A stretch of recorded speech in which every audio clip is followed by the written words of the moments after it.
Hey everyone, welcome to Wife's a Bitch podcast. And I just wanted to give you a little heads up on my book. It's called Impress Yourself.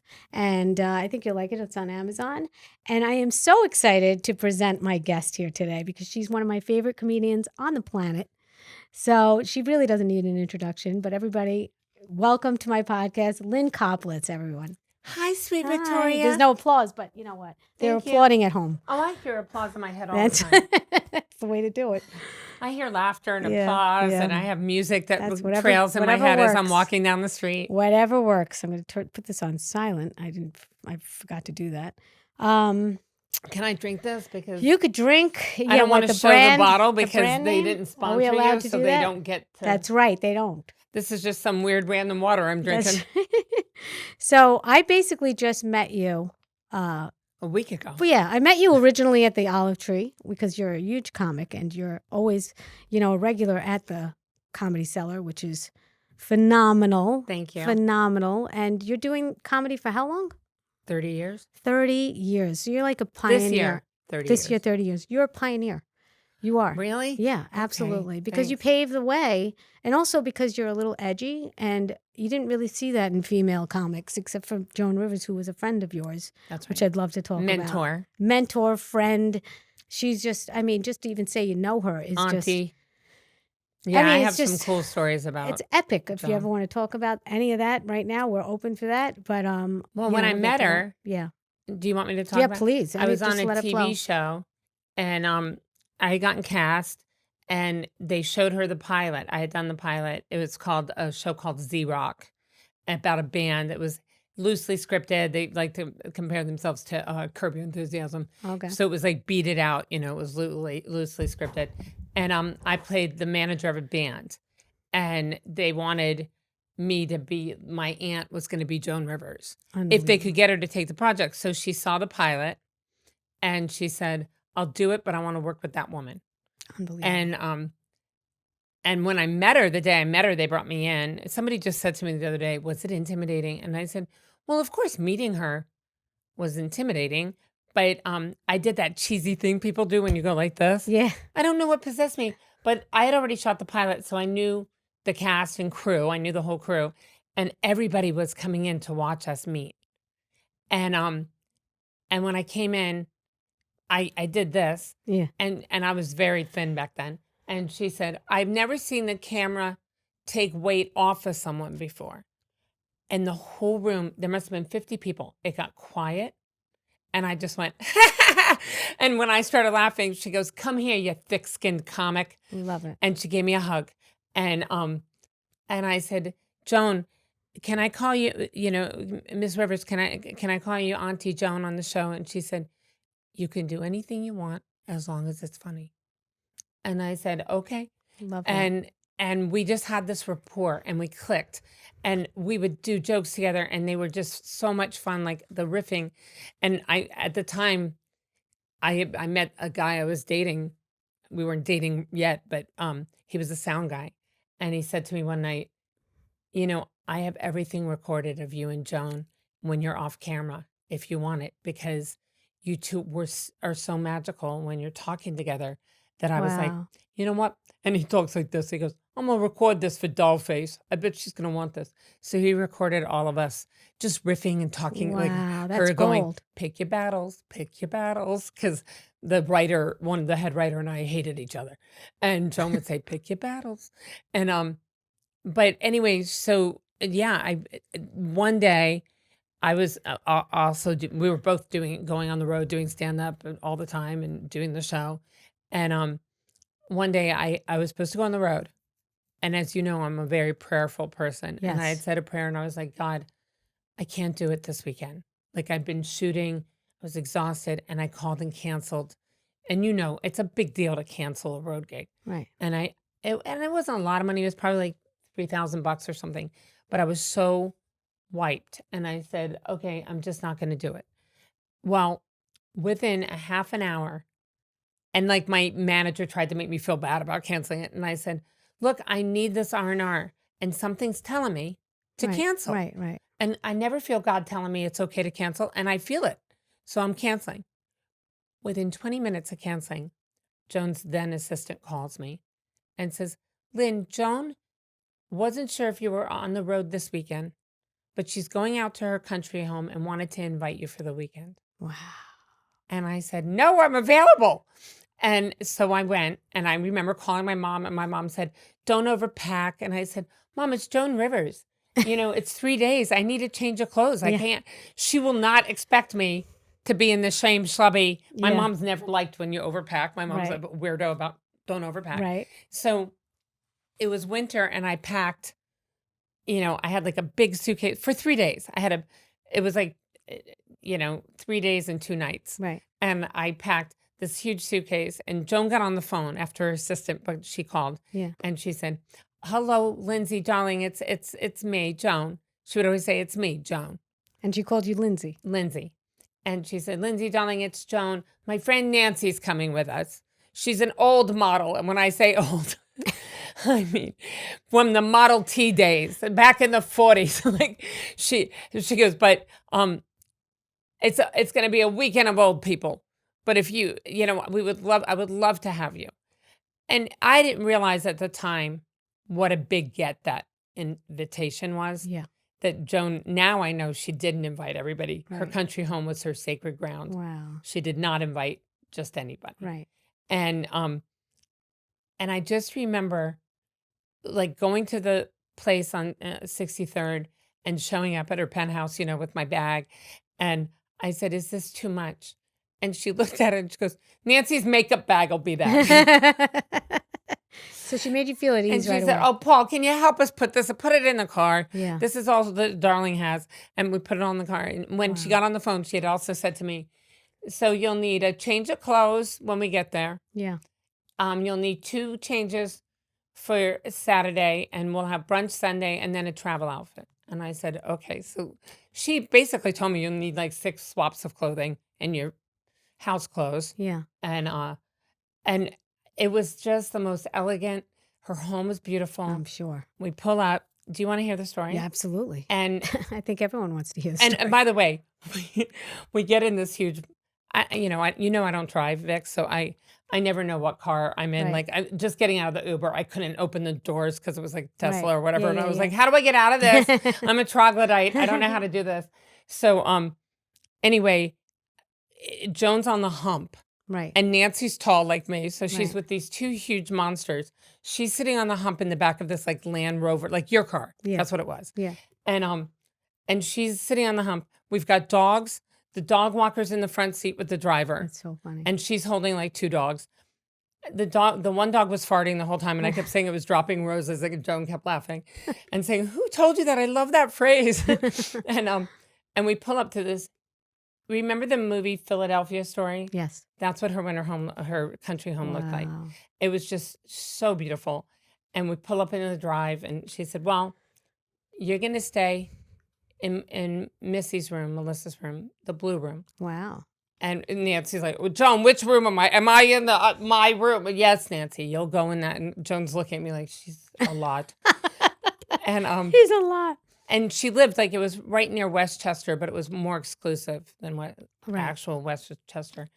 And we go in, and she said, all right, girls, it's 3:00, whatever it was. She said, we meet back here for cocktails with the guys. They're coming, and then we have dinner with Marnie, and that was her very best friend, and someone else, and her husband. And she said, whatever you're wearing to dinner, you can wear most of that to cocktails. I said, okay. So I had all these outfits, and I had sweaters that had like sable collars that I had bought on sale. Right. And I had them all packed. And the 3rd day, she said, every outfit was perfect. Aww. You were perfect. So elegant. That's so and nice. she'd say to me, she was the consummate hostess. And she'd say, so we're going to dinner. Tell me a story you want to tell. And I would come, the story you told a couple days ago at lunch? And I said, yes. She said, I thought that would be nice for dinner. So when you were at her home, she would throw to you. Right. Now, and This she is would just fascinating to turn me. and she would say, Victoria, tell us the story about how you started comedy. This is a very interesting story. And Made you I feel at learned home. so much. Yes. She knew how to include everyone and make you Yes. feel like you're part of this exclusive little club that was just Joan's. And I'm gonna get emotional because I miss her. But lately I miss her a lot because my mom's been sick and I feel she. like Barbara Walters. No, you're Barbara Walters. I You're know. making me cry. I know. But she Yeah. I'm so Yeah, unexpected in no, I podcasts. know. It's Sometimes I great. start talking about Yeah. God. Sometimes I'm bawling talking about, but Now, this is another side of Joan that no one knows, and I really appreciate this story because this is like really fresh, like right from well, your the next perspective. morning, and Yeah. you would do this. Yeah. This is because you and I bonded immediately. Yes. And are new friends. Yes. And tell me you wouldn't do this. So the next morning, I get up at like 5 Yeah. because I don't want to miss a moment of being there. Right. Of course. And like when I went into I wouldn't have slept. into the guest room, I went in the bathroom and there were fluffy robes, and in the bathroom there were all these elegant perfumes. Yeah. And when I came out for cocktail hour, I said I used the Chanel that was on Yeah. and she said, "Darling, if it's out, it's available. Right. If you have to dig in a drawer, you shouldn't use it. If you have to open a cabinet, you shouldn't use it except for in your bathroom because I told you Right. there was a toothbrush and stuff in the cabinet for you. But otherwise, typically, Right. if it's out, it's She's a teacher. for She's consumption." a mentor. She was a mentor. Yes. In everything. Yeah. And it was, you could tell that with female comics, From her heart. she immediately felt a maternal, I have to take care of you. Yes. And not You're just very take care of you, but similar. I'm going to teach you your manners. Yeah. I'm going to teach you, Lynn, what just happened? But very protective and Right. very smart. Right. I mean, she was like Mensa smart. Like she Yeah. was a genius. Yeah, no, she was. And so this one morning, I got up and the staff was in the kitchen. Joan and Melissa had live-in housekeeping and stuff. Right, of but course. but you'd be at Mel's house, Melissa's house in the Palisades, and I'd flip something over to see, and it had a TJ Maxx Right, sticker. right. But then she also had a Renmar. Right. So that's the two of them, the dichotomy of them. Right, I used to right. say my mother and I were the TJ Maxx version of Joan and Melissa. But and But that's that's why how they're still down to earth. That's why they were down to earth. they were down to Yeah. earth. Like we were shooting one time, and the TV show. This is before I was invited or anything, and I said to Joan, "I have an idea to get Melissa on the show." And she said, "Let's have lunch." And I said, That's "Mom, her world. it'd be funny if she's my cousin who hates me Oh, that's because so I spend funny. so much time with Mom."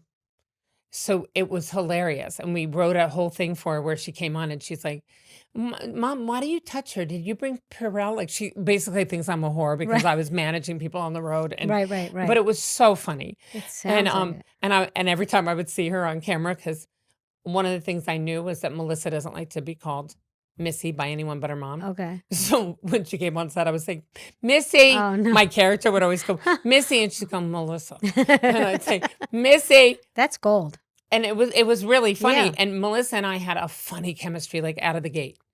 That's Because I was great. like the mom she could yell at. Like I was Right. so much like her Right, mom, right, but she right. could tell me Right. what she thought. Like, "Oh, shut up. You're Yeah, talking yeah, too yeah, much." Yeah.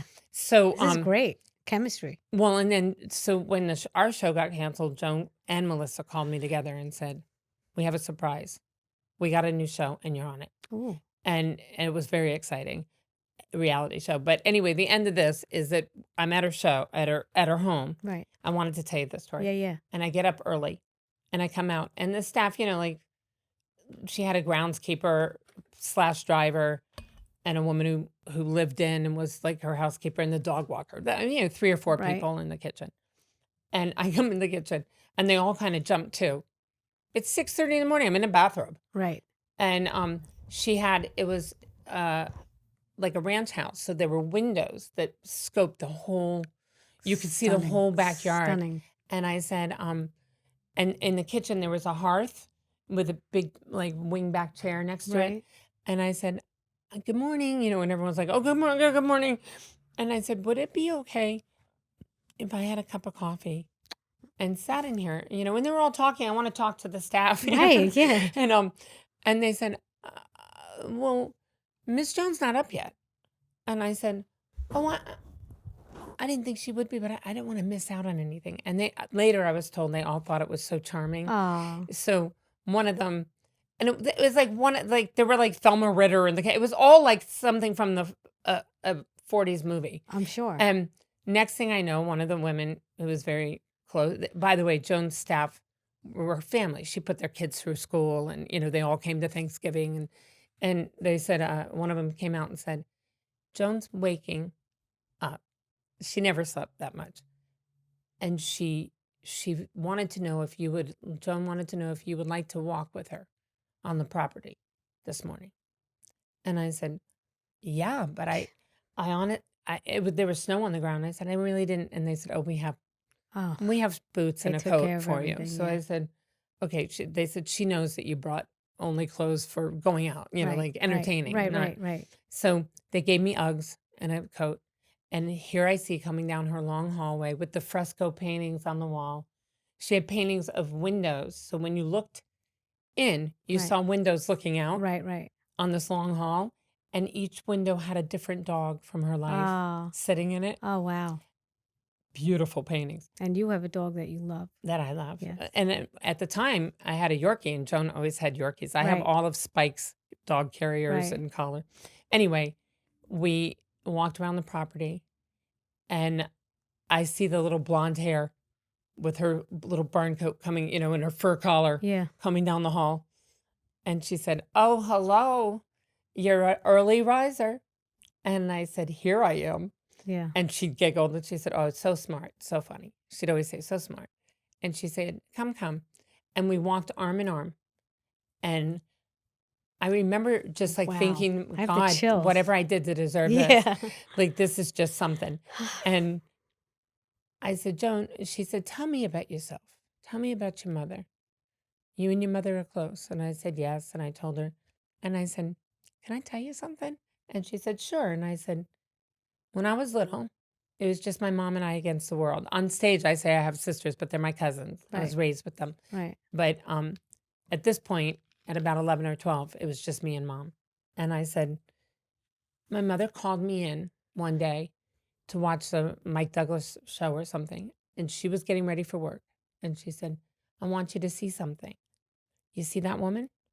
And I said, yeah. And I said, my mother said she just lost her husband. I didn't say how he had died. My mom said he killed himself, but I said to Joan, she said, she just lost her husband tragically. And I want you to watch how funny she is. And we sat and watched your monologue. And she said, yes. And I said, my mother said her daughter is about your age. And if they can be okay, so can we. And Joan said, oh, how lovely.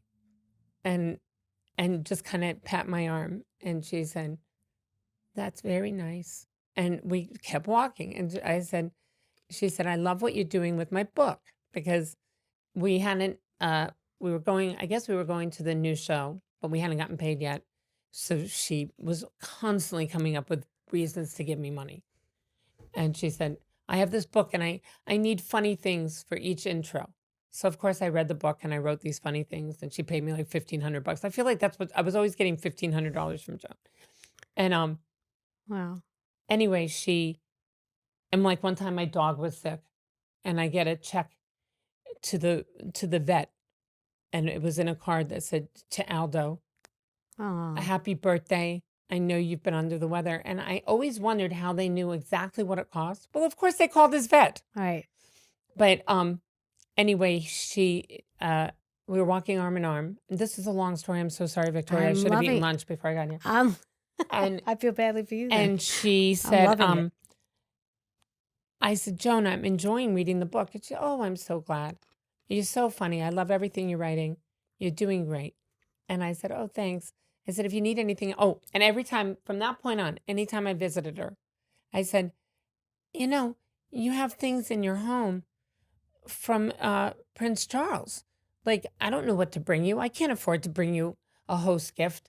So I had read somewhere that she liked, and I saw her, she liked Sharpie markers. Right. And so I'd always bring Sharpie markers, fresh Sharpie markers, and notepads. And I would bring a nice notepad, like kind of like one I have with me today. Yeah. And I would write jokes. And one day she pulled the jokes and she looked at them. She was reading, ha, ha, ha, reading them and laughing. And she said, I don't ever want anything but this. Wow. This is all I ever want. And I said, okay. And she loved it. But anyway, we were walking arm in arm and I said, I didn't know you knew Marilyn Monroe. And she looked up at me, Victoria, and she goes, yeah. And I said, because in the book, Yeah. she talks about seeing Marilyn out and talking Right. to her. And I said, you didn't know her? And she goes, sure I did. Go ask her.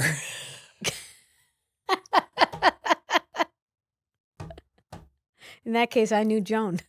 Well, but she met her. Yeah, you know, yeah. whether or not they really I met had, Joan once. whether they really talked. Yeah. Well, and it was funny too because comics, you know, they knew I knew her, and I would say like I'm close to her. We're friends. Right. And you know, she'd be at one of my shows, and people would go, "Oh, okay." And Vic Henley, do you know Vic, or did you know him? He passed away. I don't think so.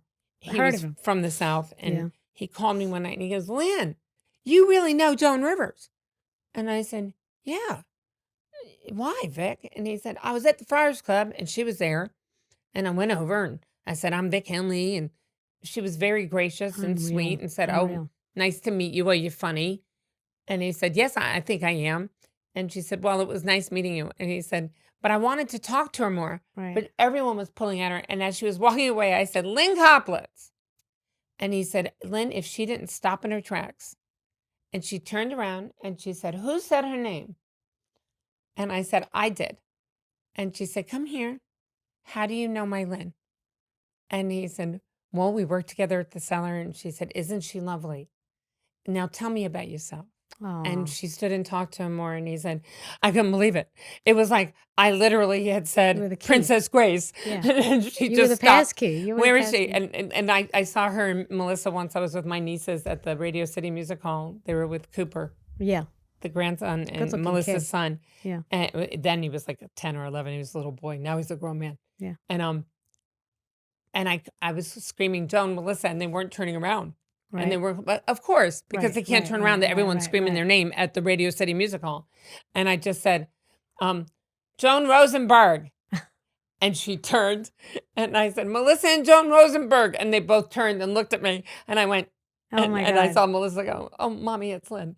And they ran over. But yeah, they were very. Oh my God. When they were on our show one day, what I started to tell you about them being down to earth, they were on our show one day and we had broken for lunch and they said, everybody's getting a per diem for lunch today. And it was like sometimes they would bring lunch on set and sometimes they would just give you $20 a piece. Right. And I came running in and I go, Joan, we have a per diem. Did you guys get your per diem? And she goes, what? How much? And I said, $20 each. And she said, go get it. And Melissa goes, I'm getting it, mommy. I'm getting it. Like they were not cheap at all. They were the most generous people. But they also, if everybody was getting a thing, you know, like they were very down to earth, you know. And they were one of the people. Right. And then Joan would say, come with us. We're going over to Le Cirque or wherever we're getting. And she'd buy us a $600 lunch. But, you know, but it was very, you know, the $60 we all got for per diem would go to the waiter or whatever. But she was always a charming, lovely, generous person. And I believe it happened for you because you're so good. And I noticed that when I met you, first of all, the first time I met you, you were sitting with Brooke Sheilds, not to drop a name, but not that we're dropping any names here today, but yeah, you were sitting with Brooke Sheilds. Yeah, I'm only friends with icons. I don't have a lot of celebrity friends, but the ones that I'm friends with are iconic. Iconic. Huge. So you walked over to me at one point because I was sitting with Comedy Pete and you had a conversation with him before that. And you walked over and you sat with me at the booth at the Olive Tree. And I'll never forget it because it made such an impact on me. You were so warm and so sweet. And then you didn't know me. You didn't know me from a hole in the wall. And then you gave me your number. You put it in my phone. Because you told me you were a comic. Yeah. And I said, I'd love to get to know you more. Maybe you could be on a podcast or one of my shows that I produce. And you just put your phone number in. And I was like, wow, is this the real number? Like, I didn't even know why you did that. And you texted but it was so me. personal. Yes. But you said, hi, it's Victoria. I'm not going to bug you. Right. I just wanted to make sure you had me. Yes. I met you with Pete. And I saved you. So my test, and Joan was like this too, but my test was, I always give female comics my phone number Right. unless they piss me off out of the gate. But that very rarely Right, happens. Only right, right. once has that happened. Okay. And sometimes male comics too on the road, but I Right. have to, the male comics I pick and Yeah, yeah, choose yeah, yeah. more. Of course. But the female comics I always say here. And a lot of times I do it with road comics because I'm like, if you come to New York, you need a couch to crash on, Wow. whatever. That's nice. And I know a lot of female comics now that I wouldn't have known if it wasn't for Joan. Like Oh. all of a sudden, Whitney Cummings is calling me, and Another Sarah. name. Like, well, yeah, but when Joan I know what you died, mean, yeah. they all called me, Right. and she loved them too. Right. So I remember meeting Whitney, and she being like, Joan had nothing but lovely things to, and I said, you too, and we're It sounds hugging, like and it. Yeah. Sounds like it. same with Sarah, but Silverman? mhm. But I mean, I didn't know them well, but I Right. knew through Joan. Joan was Right. like your ticket to knowing Right. people. She Because if was, you yeah. said, Joan's with me, anytime I said, oh, I'm friends with Joan, I think you are too, they'd say, oh, you're Lynne. Right. Oh, Like she would wow. talk about me to people. Wow. Oh, my God. But yeah, she was pretty special, That really is a bond. pretty amazing. Yeah. And she believed in you, which I think She is did. so important to feel that. Do you know what I mean? Not just to hear it, but just to really know it. And you know it for sure now. And you could always take that with you. That's the gift she gave you. And because this is what I believe, and I always said this, and I coined it in the book. You're one person away from success and you're one person away from destruction. Choose wisely. So I really pray this is my main prayer for me and my family, my kids, my husband. Please bring me the right people. The right people. I don't care if they're mean to me, whatever. I want the right people in my life that I'm going to learn from and take away the bad. And sometimes I'm friends with someone and then I'm like, well, how come we're not friends anymore? It's because of that prayer. Because you gave God, Yeah. the power to do Yes, that. yes. And, like people say to me, Lynne, your prayers work It's so so well. important. Will you pray for so-and-so for me? And I always say, just know this. I pray for God's will. Right, So I'll pray for you. right, But that doesn't mean your friend's mother's going to survive. right. Because if it's not God's will, Right. the good news is I'm going to pray for this person, really pray for them, and I'm going to pray God's will. Mhm. So if they don't survive, they're not supposed to. Right. Absolutely. And you should know it's okay. That means that God is working. It really was their time. Yeah, that means that God is because working. God listens to me. Right. And if it doesn't work out, it wasn't supposed to. Right. And I agree with what you said. And I agree that sometimes, like I've just recently said a prayer, like when I feel distance from my friends. And we do that. We start to beat ourselves up. Right, Like, of course. I haven't called them enough. I haven't kept in touch. And I'm caught up in my own thing. And oh my gosh, they're going to get so tired of me saying I'm broke again and I'm tired again. And this didn't pan out and that did. And, Right. and those things happen like that to separate us. Right. And those noises, they're not God. And Right. when they are mean to you, when you hear those mean voices that are separating you, the only thing you can do, I mean, for me as a Christian, Right. I just scream, get behind me, Satan, because that's not God. Good for you. And in Jesus' name, I bind you, get behind me. And I honestly, you know me, I talk about cock and everything on stage, and then I'm a God girl, so Right, it is right, very right, conflicting right. for anyone watching the show. But I'm not Jesus, I'm like Peter. But I always say I'm one of the stupid disciples. I'm not Jesus. I'm one that really loved him Yeah. and messed up all the time. But That's when he sends the angels down. He's like, do my dirty work. That's when I think God sends down the angels. well, I think he Which has I to think- send angels to help me because I Yeah. pray so much. I Yeah. think it's like she's looking for keys. Don't bother me when she's looking for her keys. When she's at a stoplight, when she's praying for the Uber driver to bring her glasses back, please don't bother me. But like if she prays for a new person we haven't heard of, for all means, like I used to pray for Louis all the time, and Louis would be like, "Could you not annoy God?" Can we just I tell feel like everybody you're who annoying. Louis is, please? Because Louis this is CK. insane. I just want you to know, I didn't know this, but I was Team Louis whenever he was going through any problems in the media. He doesn't know me, and I don't know him, and I would love to meet him one day. But I have to say, I didn't know that you opened for him, and I told you that I was Team Louis from before I knew that. From before. Yeah. So I mean, that was just a coincidence. But then when you told me that you opened for him and you were opening for him at Madison Square Garden, which, by the way, mind blown, completely mind blown. Amazing that you did that and that he believed in you so much. Another person that believed in you that is so iconic. Louis C.K. to me is one of the best and most brilliant minds of our time. That's what I really believe. He's again, like, it's funny because three of my big celebrity friends are Joan, Louis, and Brooke. Right. And brilliant. the one thing they all have in common is they're all extremely like next level genius level IQ. Yes. And they're True. all three very self-actualized. Like Okay. they've done Louis now for sure. They've done a lot of work on themselves. They're very aware of who they are. Right. And they're also like not judgmental people, like kind people. So Joan's nice. come to my, not Joan hasn't, but Brooke's come to my shitty little apartment and nothing, no comment, no Judgment. oh, you should come stay at my place. It's nicer. right, Nothing right, like that right. ever. And I've known lower celebrities who are like that. Right. But it's Isn't true. that The amazing? bigger they are, Yeah. the nicer they Those are. are the people that don't squabble. That's when I know also in the comedy world, when people are squabbling amongst each other in the comedy scene, it's usually the people that are never going to make it because a star doesn't do stuff like that. A star doesn't go below themselves. They don't squabble about stupid things. They just don't. And no, but I that's will when say I know something the all three haters, of them would do is if something happened, they defend you defend me like a to the fierce. death. Yeah. Who said that to you? Right. When did they say it? Right. Why did they say that? Right. What did you do? What Right. happened Right. that made that happen? And Oh, so very they were fair. and very fair, but very okay. Stern. This is what you're going to do now. Yeah. You're going to write that woman and tell her she does not own your material. Right. She cannot do, and very. We're talking about stealing jokes. The woman who stole my joke. Let me tell you something. That's a cardinal sin where I come from. And Brooke knew her. And Brooke said, if someone steals a joke, to me, that's like murder. Well, I'm sitting in Brooke's kitchen. I don't care what anyone says. I'm sitting in Brooke's kitchen and she goes, are you okay? And I said, I had something happen today. And I'm almost tempted to say who it is because I don't really hide things. Go ahead. But I'm not gonna. All right. That's the godly girl in you. It's a godly girl, and it's also the part of me that's getting older and doesn't want her to call me and annoy me.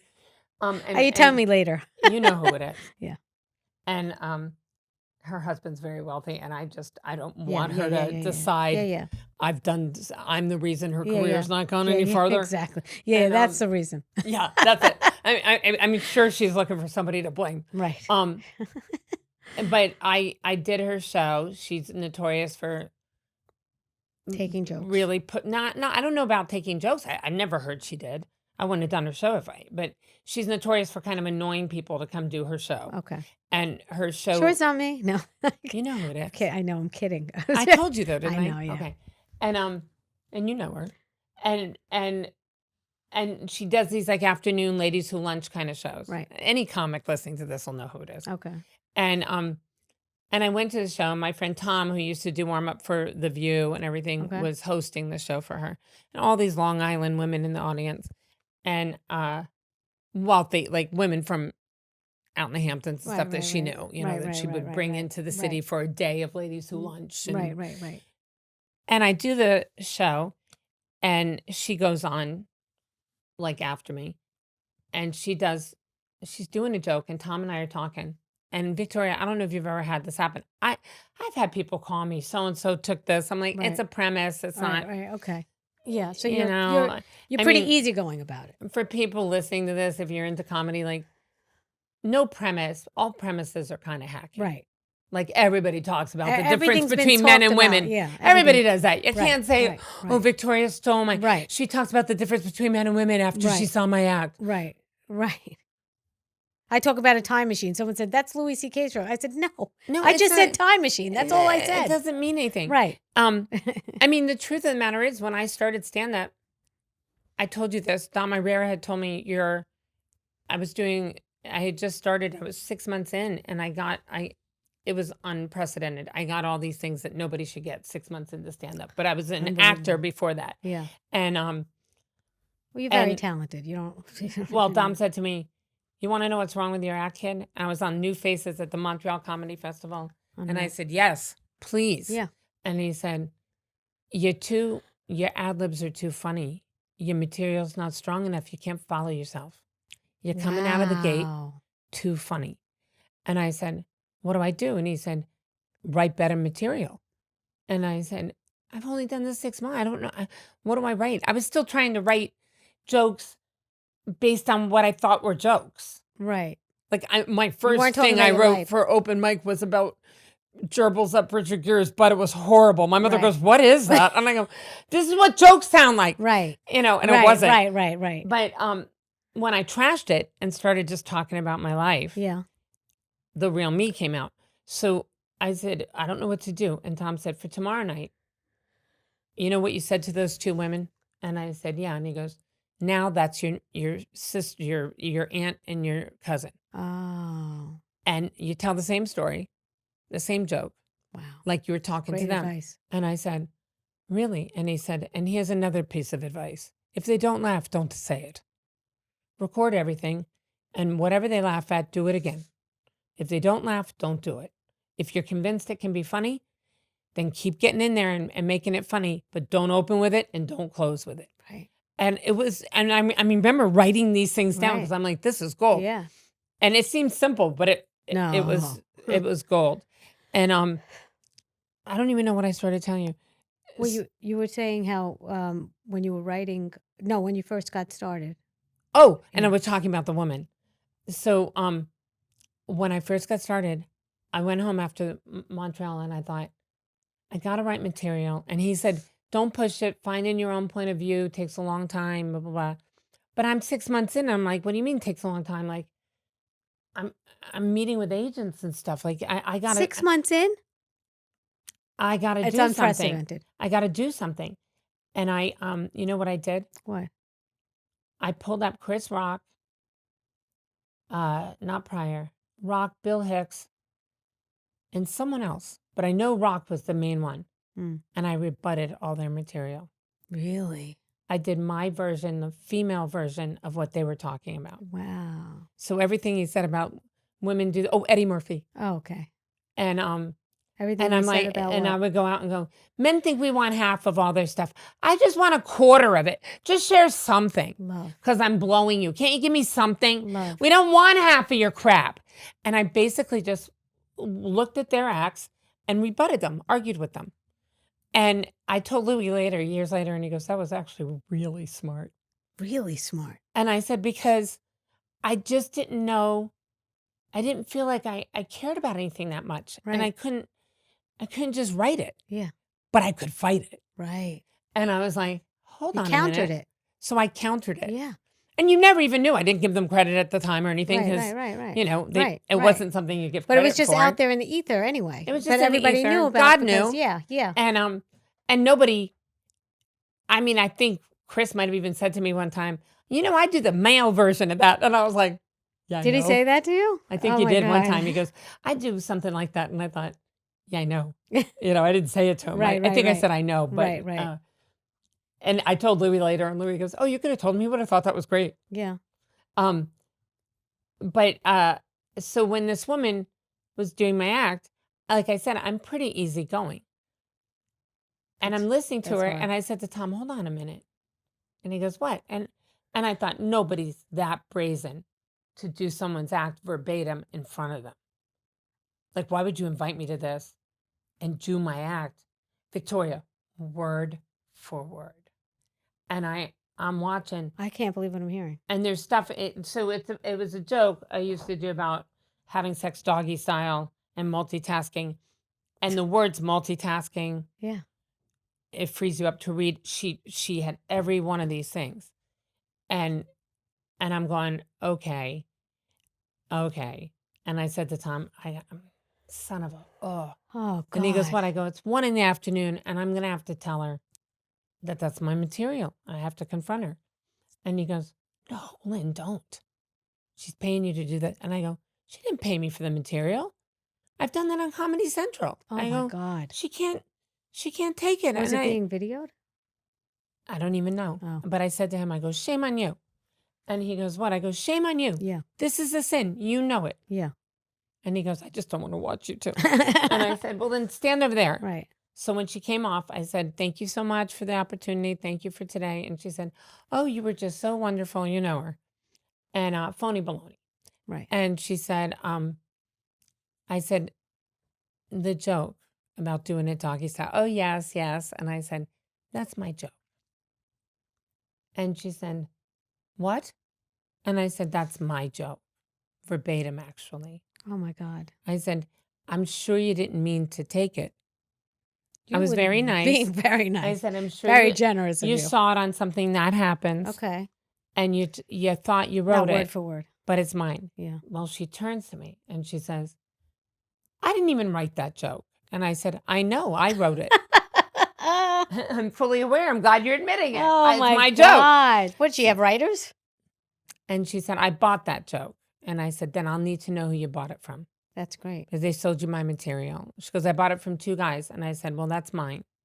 What are their names? And she goes, I don't feel comfortable giving that to you. And I'm sure they paraphrased. And I said, oh, no.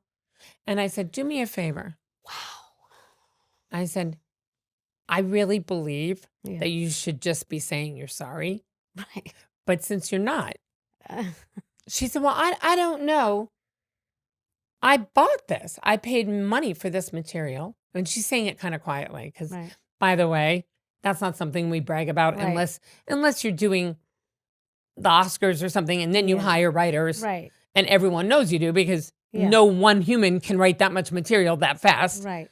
But, or if you're Ellen and you're, Right, you and have you a have a team. daily show, You have a Jay team. Leno. Yeah, you have a team. You can't, nobody Nobody. could do everything they have to do for their TV show Mm-hmm. and write an opening monologue themselves that was that funny every night. Absolutely. That's normal. But doing your road act, Yeah.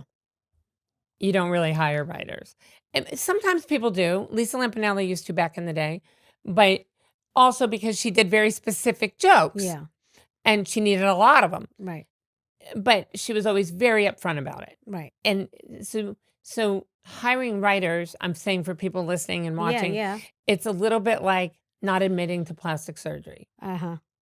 and acting like you're aging Right, gracefully. right, And then right, all of a right, sudden right, one day right. someone goes, she goes to my Botox Right, guy. And you're like, right. oh, really? Uh-huh, So comics get their backs up a little when they're like Victoria just said, oh, she has writers? Yeah. Just because one, she's just not good enough to, Yeah, like you yeah. see her act and you're like, Yeah. this person hires writers? Like, shouldn't she hire better ones? But anyway, so I said to her, do me a favor. I'm not going to argue another word. Just look up Lynne Koplitz, multitasking. Thank God it's out there. And I said, you don't have to even look hard. Just put my name Wow. and multitasking.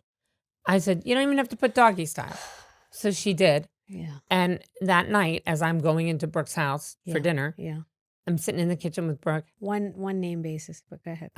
Brookie. And I get this. Brookie. I get Yeah. this thing. And I go, oh.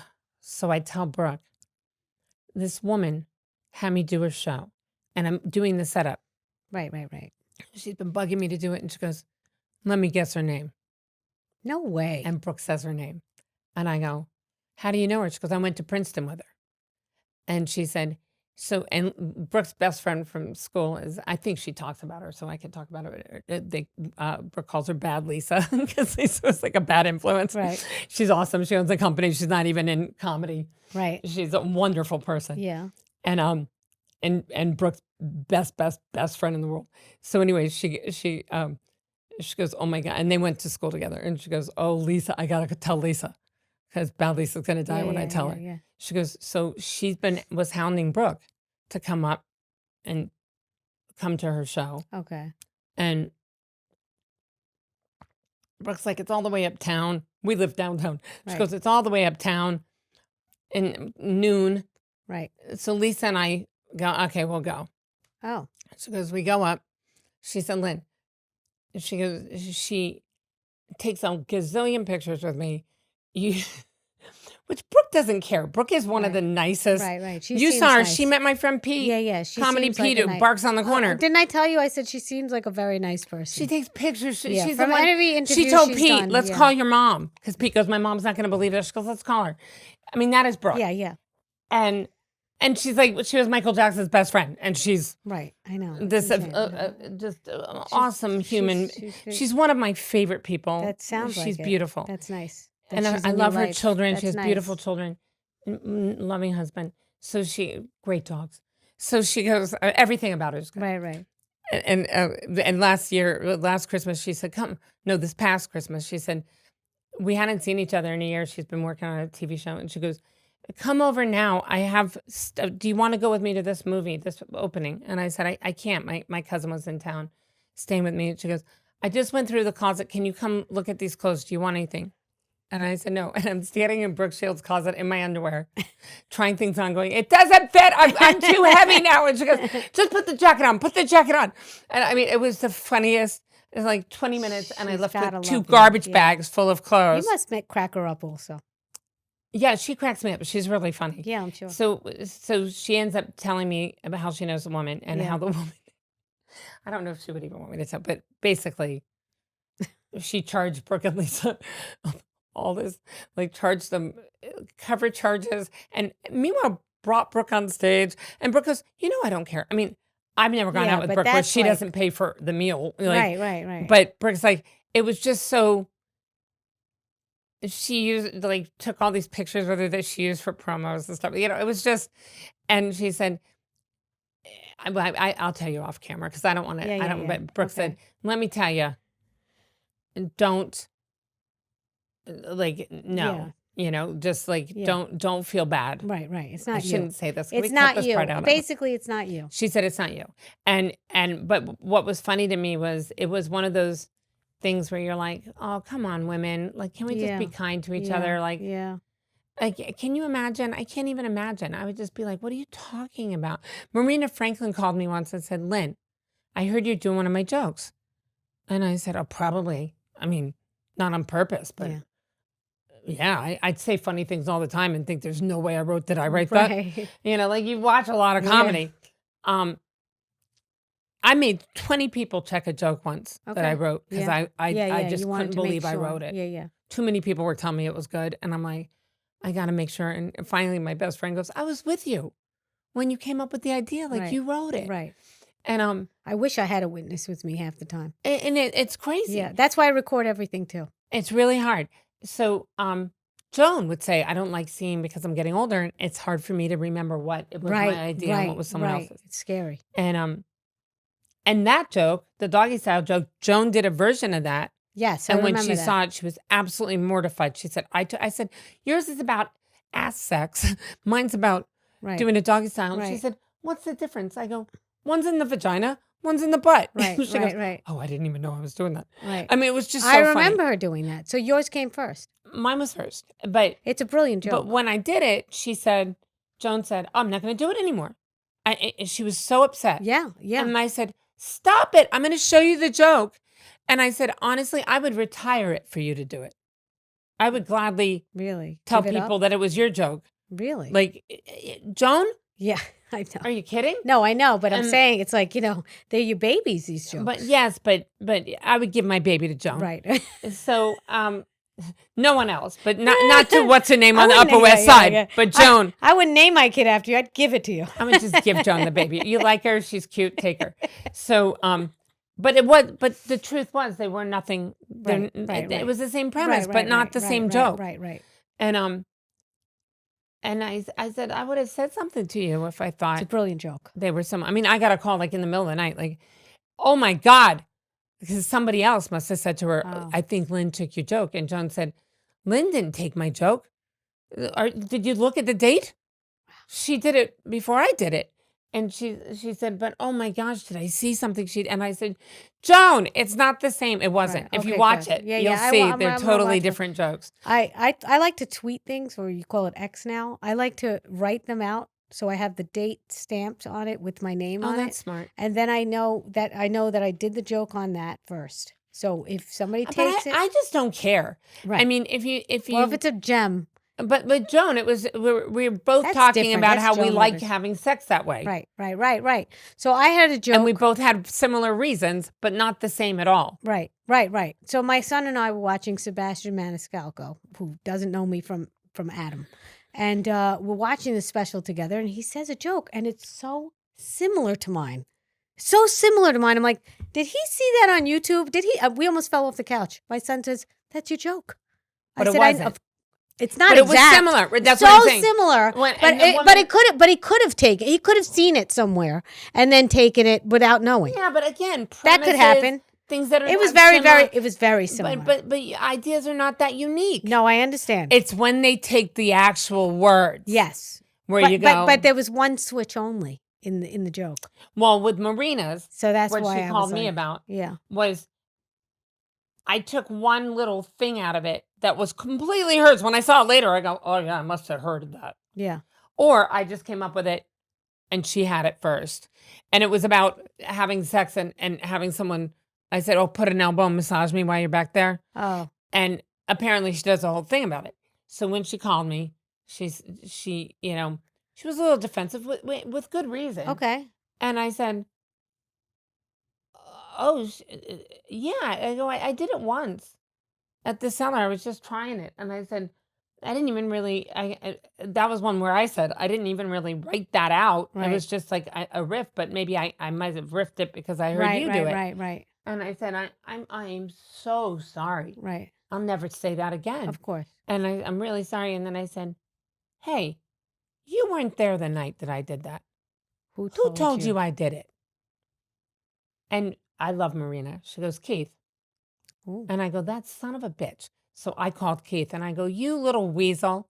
And he goes, what? I go, you called Marina. He should have told you first. And you got her upset Yeah. over something I could have called her about. Right. Or not called at all. No, I would have though. If he'd said something to me, Marina, I would have called her immediately and said, I did a joke. Yeah. I mean, I was doing, when I wrote that joke about Jesus. Yeah. I had another one about Adam and Eve. Right. And I wanted to do it on my special. But I remembered vaguely one time Owen, what's his last name? Gary Owens? No, Owen Smith. Oh. Comic. I can't remember his last name right now. I remembered he was living in LA now. And it's 10 years later. But I've been always holding this joke on ice. And I wanted to do it. But I remembered he had one similar. Right. About Adam and Eve. Right. And I thought I remembered one thing that in there that might have been, I didn't remember what it was. Okay. But when I saw him do it at Gotham one time, thinking to myself, and a lot of people don't know, but we'll run up to each other and go, I have a joke that's similar. Right. Like right out of the gate so that they know I have something similar. It's not the same, but it's similar. I called everybody. I said, I can't do this in good faith until I talk to him. Right. So my agents and everyone are finding his phone number for me and SDK, they all here. Right. Hadn't talked to him in maybe 10 years. And I called and he said, Lynn, how are you? I heard you were trying to get a hold of me. He's working on some TV show in LA. Yeah. And I said, you had a joke. And I had one too. And there was silence and he said, do it for me. So I did mine. And he goes, nope, not the same joke at all. Good. And then he said, can I tell you something? And I said, yeah. And he goes, I think this is the classiest thing anyone's done in a long time with me. Yeah. And I said, what do you mean? And he goes, Lynn, if you look around, you won't find it. I haven't done it on TV. You could have just done it. Okay. And I said, but no. Well, I'm gonna. And he goes, no, you checked with me. That's right. And he said, because you knew we were really similar. And he said, I think that's really classy. And I said, well, I mean, I would have bought it from you, to be honest. If you hadn't done it on TV, I would have just said, can I do it? And I'll give you a couple $100. Right. And I mean, if it was that similar, where he said, oh crap, I was going to do mine on whatever, I would have just said, can I have it? And usually we're pretty good about giving each other things. Okay. Don't you think? Yeah, Comics aren't. Yeah. I don't think we're that crazy. No. I mean, we'll say, oh yeah, or no. I think Danny Cohen shared a joke with somebody once. And he said, okay, but we both have... Well, I called Melissa and asked if I could have some of Joan's jokes back that I'd written for her. And she said yes. She said, oh yeah, it's fine. Before I wrote the title of my book, Impress Yourself, I asked James Altucher, who was a friend of mine, he wrote something yourself. And I can't remember what it is now, but I said, is it too similar? He goes, go with it. But I think he was happy that I asked him first. Of course he was, because it's just acknowledging to someone courtesy. things don't just come, you work Well, hard you on them want to treat somebody the way you would want to be treated. and you want to treat them the way you want to be treated. Right, exactly. And honestly, that woman on the Upper West Side, I would have had no issue if she had just said to Asked me, you or told Lynn, I sometimes buy jokes. you. Right. Or I'm Oh. sorry. And then Just I'm sorry. I am so mad at them and so sorry. Right. Like, oh my God, I'm That's what I'm mortified. saying. And then even said, if I was stealing it, I never would have done it with you on the show. Yeah. Which would have been hilarious. Right. And I would have said to her, I didn't think so. Right. And but then when she wrote me, and the reason Brooke had even said anything, Right. was she wrote me that night and she said, Oh. well, look, I guess you were right. Oh. No apology. I guess you were right. Mm. And then she said, I noticed someone at the show, someone had come up to me. Right. And it said, do you ever do private shows? Well, Victoria, the reason we even do these afternoon shows and stuff is because we do hope somebody books us for a private show. Right. And wealthy women from Long Island are Right. just the ones who book you to come out to the Right. Hamptons in the Yeah, yeah, summer yeah, and do yeah, their yeah, yeah. beach party Yeah, of and their course. white party. And, Of course. You want another connection out of it. right. And you make 10 grand having fun in the Hamptons for Right. the weekend. So I just saw my neck pile up. Sit up straight. She's hilarious. So Crash. yeah, I have so many chins. I need 3 more gigs so I can get rid of that. So she said, she wrote me, and you're gonna die when I tell you. And she said, I noticed a woman asked you if you were available for a private event. And you said yes. After writing, it turns out I did steal your material. I don't believe this. And no apology, but I did yell at the guys who sold it to me. Right. And then she said, and I talk about the story because the truth Okay. of the matter is, It should be. it out really there. happened. Okay. So if she ever says anything to me, I'm just going to be like, that's what happened. Don't do things you're embarrassed of. Yeah, go ahead. But I'm not using her name because Right, I'm trying right. not, I don't want to, Right. I tell other comics all the If time. she sees this, she'll know. But yeah, That's fine. I don't think she's going to see it. And then she said, I have my own management company and I would appreciate it if you gave anyone, when you do my shows, anyone who's interested in you, if you filter them through me. And I will book the gig for you. And I will basically act as a manager for you. Like she wanted to take a commission, Right, basically. right. And that's when Brooke said, I know who this is. Don't say another word. And went through the whole thing and said, Lynn, don't even give it a lot of argument. Just Right. say, I have representation. Good. And that's what Okay. I did. I wrote back and said, She's smart. I Brooke. can't do that. I have representation. Right. Sorry. Good. Perfect. And then and just recently she smart wrote me answer. and said, do you want to come to my show again? Do my show. And I said, I can't. I don't go above 14th is what I told her. I'm not coming above 14th anymore. But, Wow. and it's too bad because I like her room. It's a nice room. Yeah, you'll get another room. I have to ask you this question. Victoria's about like, you. whatever. My husband's got money. I'll open a room for you. I'll open a shrine for you. Anyway, what I wanted to say is also we usually do Ask a Bitch, the segment that people write into my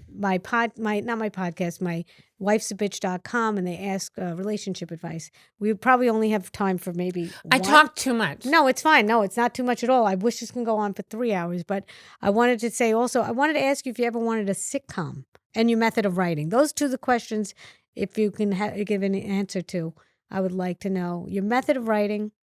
My method of writing Method is to very madness. bizarre and very fearless. I usually just, if something happens and I think it's funny, Mm-hmm. or if I'm scared of something, Oh, or I'm upset or worried about something, Okay. or there's something in my life that I can't change, Mm. I will sit down and say, okay, God, how do I make this funny? Okay. Help me find the funny in this. Right. Because every single thing in our lives has God in it. Yeah. And every single thing bad, it says God works all for good. Yeah. And there's a way to touch people with the things that hurt you. And I have a joke about rape that literally It's phenomenal. was born out of fear. I was laying in my room by myself. I had just gone through a breakup, looking at the fire escape with my little knife under my bed. And I thought, God, this is my paralyzing fear, is to have someone break in my apartment and hurt me. And and I said, am I really just, please protect me all the time and my dog. Like, I don't ever want that to happen. What would I do to defend myself? And I had my little knife, and I had just gone through this breakup. And I just heard God say, you could love him. If you love the rapist, he'd probably go away. And It's phenomenal. I thought, even a rapist would leave me. That had to come from God, because that is such a brilliant And joke. all of a sudden, I heard, write it down. And I never write jokes down, but I heard write it down. Wow, you never write jokes. And I wrote it down. And I tried it at the stand with Sebastian, was on that show. And he said that one was good. And it was the first time I'd ever done it. Didn't Louis C.K. say, are you doing that joke? And you said yes, and then he put you right before him? Yeah. Phenomenal. On the garden. And at the Madison Square Garden. Insane. And I couldn't, so my method of writing is usually to be kind of fearless and to throw stuff out there that scares me or I feel uncomfortable with, I mean, like, now I have a thing where I always, and I try it, and if it gets a laugh, I try it again. Yeah. And I'm very blessed in that I get stage time whenever I want it. And I have since I started. And that's not a gift that all comics get. Yes. No, that's not. And I vouch for that. And it's real. And I hope people know when you watch a live comedy that sometimes you're seeing comics that haven't been able to try this in front of an audience much. Right. So it's their own ideas, what they think is funny. Like when I featured for you recently, I was, not sure about a joke, but it's like jumping off a cliff. And I'm like, am I trying it here? I don't want to piss you off because you're the headliner. And I also don't want to piss off the audience because they're your audience. So to me, it's like, just the difference of and you said to me, I had a blank moment. Yes. Victoria came back. She was killing. This is what comics do. She was killing. Spot. And she goes, I had a dead spot. I go, oh, really? I heard them not laugh, but I didn't know what it was. Yeah, that's and she goes, it was me looking at them. It was me. And I said, okay. I took the blame for that. But what did I say to you? I go, okay, who cares? Well, you said, were they a good audience? I said, they were great. It was me. But I said, who cares? Yeah. So then, I always think the audience is good. I don't think it's never a bad audience. But for me, at that point, it was really on me because I was switching a joke because I wasn't sure if I should inject that joke into an already fun night. So I didn't. And then I did another joke. It was just, I said to my manager in my head, you have to find Victoria more ways to get up because she needs more. I didn't meant to tell you that. Oh my God. I said she's not getting enough stage time. She's got to work. Oh my God. She's got really funny jokes, but some of them are very wordy. She needs to. Yeah. She needs to work it out. Yeah. You need to work them out. Yeah, and I don't have enough. It's like you can be a boxer and you can shadow box. I buy my own club. Is that you what can I need shadow? to do? Yes, you can shadow box forever, but when you get a person in front of you, right. It's a different game. Yes. It's a gym membership. You're doing the ab workout. You got to get to the point. The good part is if you're still sparring, doing the heavy box and shadow boxing, you're strengthening your core. Yes, you're getting a thick skin. 100%. You have the combinations ingrained. Right. So when you do get the partner, right. 1, 2, 1, 2, 3. You're ready to do it. Yeah, it's muscle memory. And you can see, and that's how you see hungry comics versus not hungry ones. Right. Because hungry comics come out of the gate punching and swinging because they want to win. Yeah. There's similarities to being an athlete also. I didn't know anything about timing, but as a marathon runner, my first marathon, I just ran just to run it. And my husband says, you're going against the clock, right? And I said, oh, I didn't realize that. So the next time I thought I was supposed to just run it. He says, no, try to work on time. And he gave me a whole training method. And because of that, I was more cognizant of timing because timing was everything. And then our friend, mutual friend Sherrod told me, you're stepping on laughs. You could just wait and wait for them to laugh. Don't step on laughs. Don't step on laughs. That's the gold. You want to wait for them to keep laughing or let it land. And I was on to the next joke and on to the next joke, so I didn't forget it. And I was, I'll say, if you don't stop laughing, I can't do the next joke. Right. You're annoying me with all the laughter. Right. And I heard you in one. You said, we don't have a lot of time. Well, I don't have a lot of time. Stop with the laughing. That's what I want to teach inside. you. Take it inside. It's like a teaching moment. Like make this jazz comedy. It's jazz comedy. Just and let's move on. We have stuff to Please watch this woman. If you don't watch this woman, she's all over the place. If you don't watch her, I don't know. You're committing a sin. Can I give you and Yes. people listening some homework? Absolutely. Anything you're going through in your life, Yeah.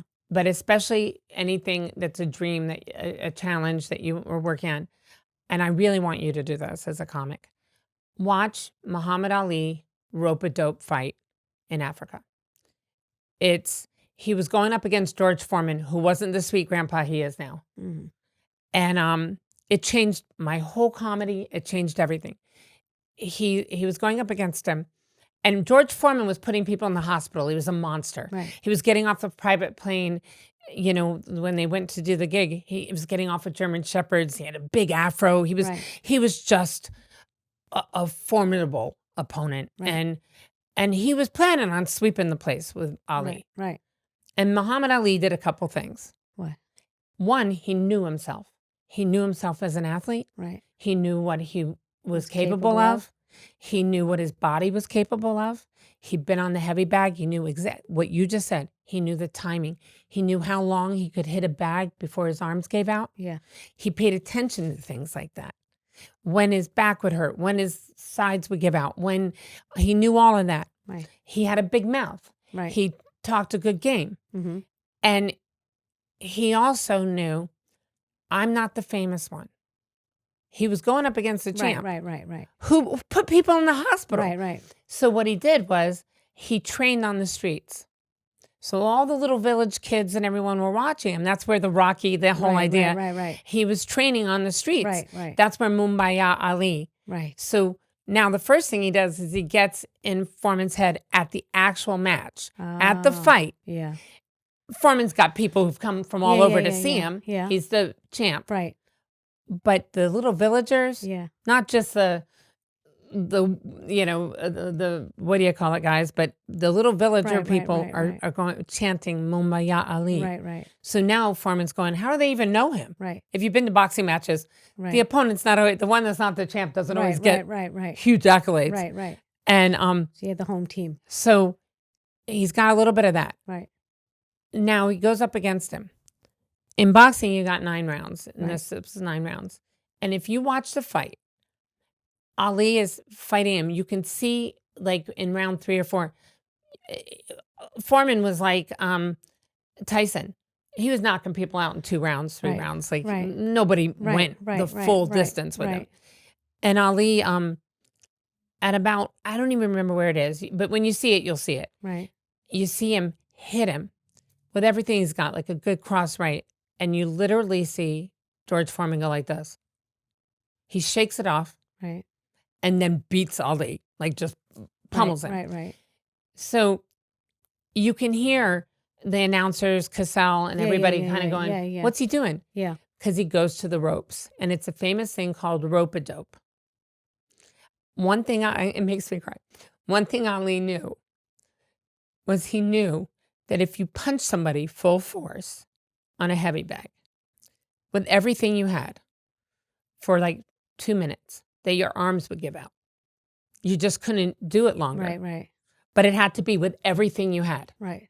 So if you watch him, he's on the ropes. Yeah. And this guy is giving him, if you've never been hit in the head or in the face. Thank God. With full force. A full force. Yeah. If you've never been in the front of and thanks to my friend Louie, I've been to many matches at the Garden, ringside.